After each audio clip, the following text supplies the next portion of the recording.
Hi, I'm James from Crab Fragment Labs, and today we are learning how to play vines.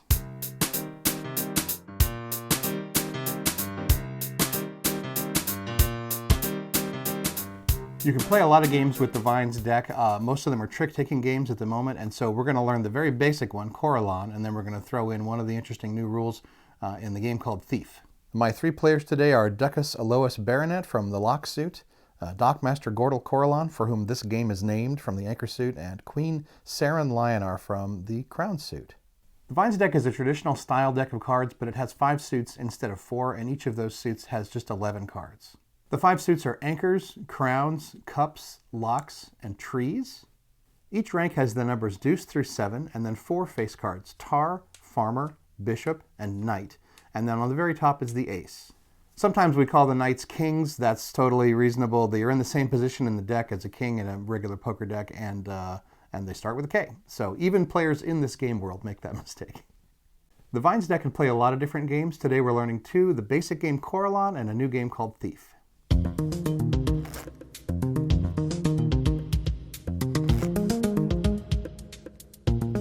You probably know the basics of trick-taking games. If you've played games like Hearts or Bridge or Pitch or Euchre or Spades, they all have a lot of the same DNA, and Coralon is no different. It is a particular mix of this and that, but it is essentially the core trick-taking game of this deck that all the other ones are based on. In this game, I deal out the whole deck. With 4 players, that means some players get an extra card, and they're going to look at their hand and throw a card away before we play the hand. So each player has looked at their hand, thrown 1 card away. We're going to keep these out of play. Now, there is a round of bidding. Every player says how many points they think they can make if they get the lead, and that goes just once around the table, and the high bid wins and leads the first trick. Basically, in a trick-taking game, players start with hands of cards. They play 1 card at a time into rounds called tricks. They take those tricks and lead the next one, and so on until their hands are played out, and then every trick they take is worth a point. That's not always the way it works, but that's basically the way it works. The most important rule in all of these games is called following suit. It means that everyone has to play the same suit as the first card if they can. It sounds like a simple rule, but it's how players can learn about each other's hands and control the flow of the game. Now, going once around the table, everyone is going to make a bid or pass. The high bid is going to lead the first trick. All the other bids are going to be forgotten. And you're bidding the number of points you think you can take. And in this game, every trick is a point. That's the only way to get points. So with 13 cards in the hand, there's going to be 13 tricks. 13 points are available. The minimum bid is 2. I actually haven't looked at any of these players' hands because I'm doing this as a demo, but I'll just say, let's say Alois maybe looks at her hand. She says, I have a lot of good cards. I'm going to play. I'll bid 3. Coralon says, I can do better than that. I'll bid 4. Saren looks at her hand and says, these are terrible cards. And I do the same, so Gordel gets to bring it in for 4. He's going to play the first lead. The other bids are forgotten. And the first lead establishes trump. He leads the ace of trees, and now the rest of us have to play trump, have to play a tree if we can.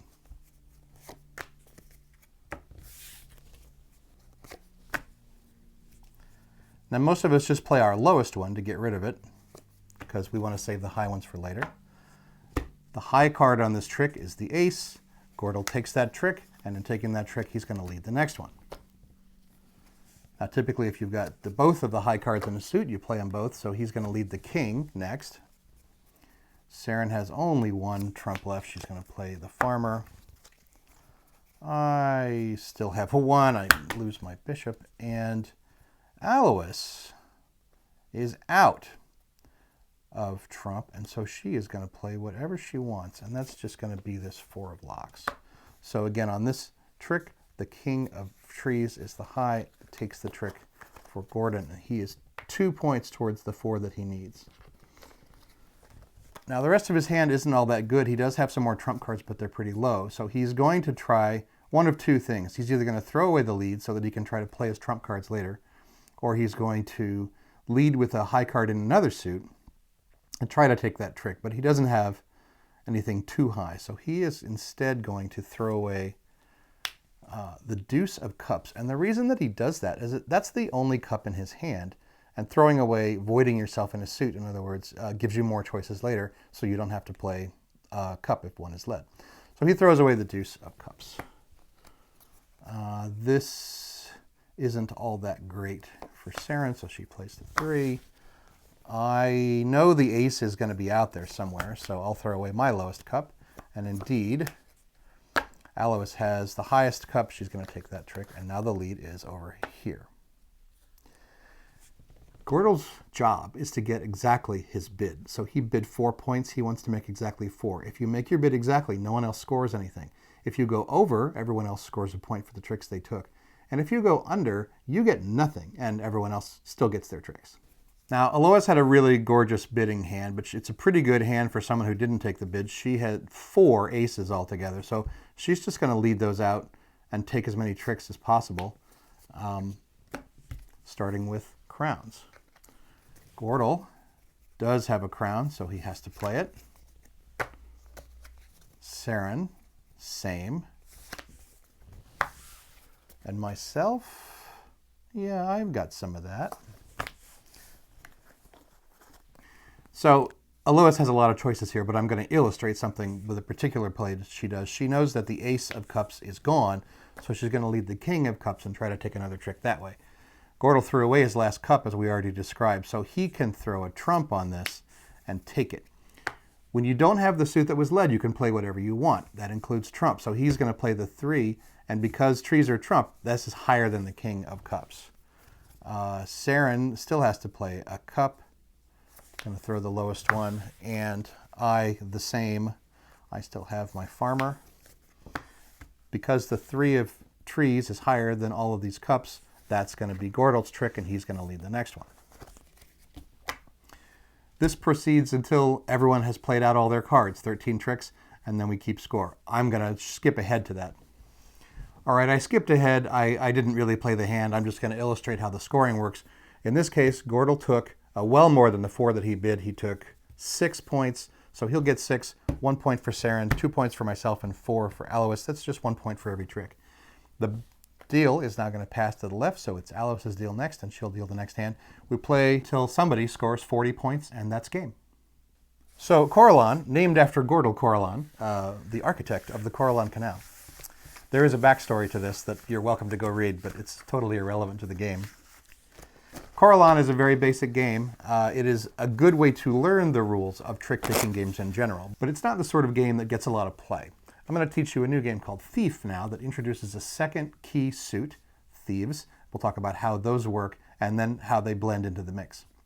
I want to take a minute to talk about this Bidder's Cube. It's an optional component. We have stickers, so you can make your own. But the Bidder's Cube is basically just a die that's got stickers on it, 1 for each suit, and then a blank side. You use this to remind you what trump is. And so if I have the trees on top, that means trees is trump. And in some games, there can be a call of no trump. So we also have a blank side for no trump.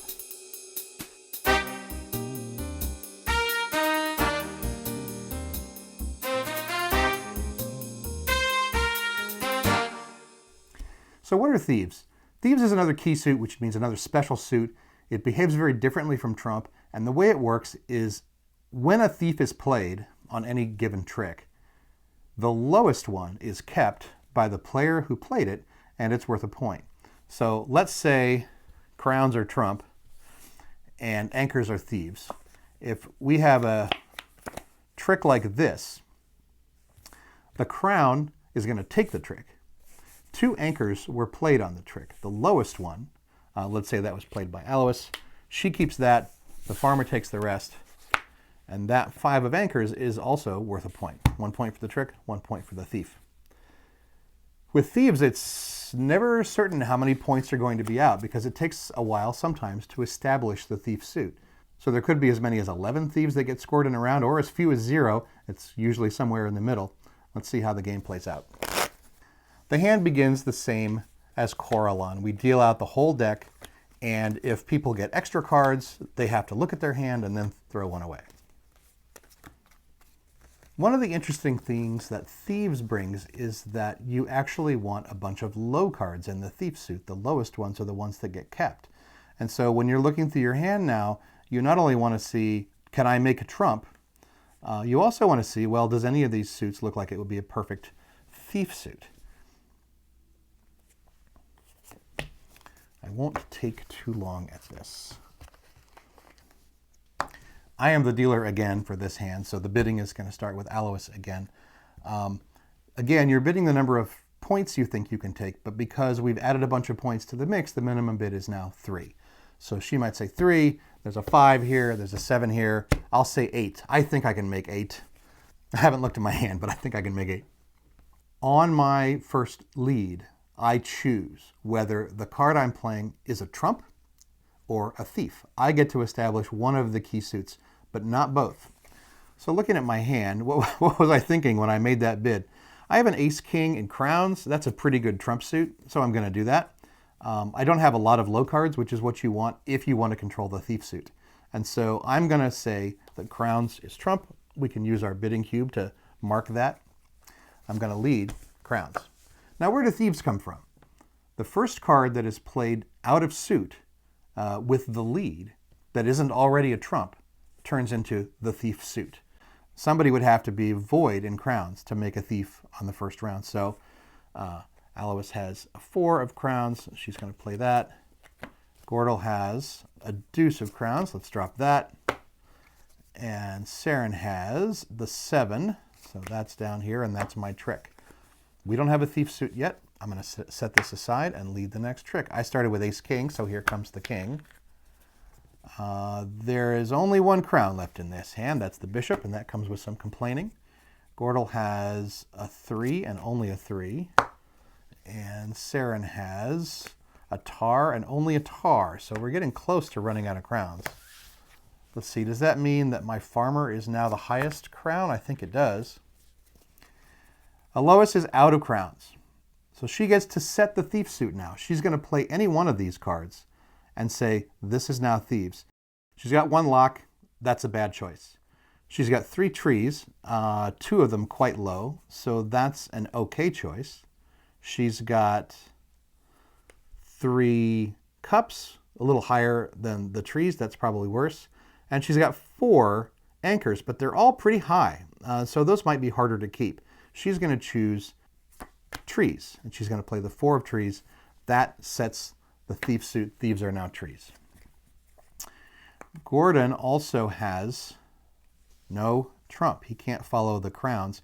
He can play whatever he wants, and he can't play under this 4 of trees, so he's just going to throw away a nothing card and grouse about not being able to set the thief suit. The same thing is going to happen with Saren. She's also out of crowns, and she's going to drop something low just to get rid of it. Now, the 4, having been established as the thief, gets taken over here. I get this as my 3rd trick, and I lead the next one, and so on. Now, let's watch a trick where 2 thieves get played, just so you can see that it's the lowest one that gets caught. I'll go ahead and lead a thief to scare some of them out. Here's the deuce, that of course is going to be the lowest. Everyone has to play a thief if they can, so Gordel's going to play his highest one and try to just take this trick. And Saren has yet a higher one, so that'll be a trick for her. The thief stays with who played it. The trick goes to Saren, and she leads the next, and so on. At the end of this round, we're going to have stacks of tricks, and we're going to have stacks of thieves, and we'll score again. If the bidder, if I make my 8 points exactly, no one else gets anything. If I get more than my 8, everyone else gets their points too, and if I get less than my 8, I get nothing, and everyone else gets their points. All right, I've faked up an endgame state so we can take a look at the scoring. Alois has scored 3 thieves and 2 tricks. That's 5 points sitting over here. Gordel has 2 and 2. Saren has just 4 tricks and no thieves. And I've taken 1, 2, 3, 4, 5, 6 points total, which wasn't my bid of 8. So I'm going to get nothing for these. Everyone else scores what's in front of them. Thieves adds a really interesting wrinkle to an ordinary trick-taking game. It gives you a second suit to care about, and it makes you care about the low cards in that suit instead of the high cards. Another interesting way this game can play out is that the leader can set the thief suit instead of the trump suit. And so kind of what just happened would be backwards. I would lead a thief, hoping that I could keep it, and then someone else who finally played out of suit would suddenly take that trick because the card they played was trump. Not controlling trump is a strange place to be, but if you plan to collect a whole bunch of thieves, then you really don't care what turns into trump. So there's other differences in the team game. There's other rules for all of these games that I didn't have time to discuss here. The rules are all at crabfragment.com. And if you like what we're doing at Crab Fragment, please consider supporting us on Patreon. It's how we keep the lights on over here, and we hope you enjoy all the games in Vines.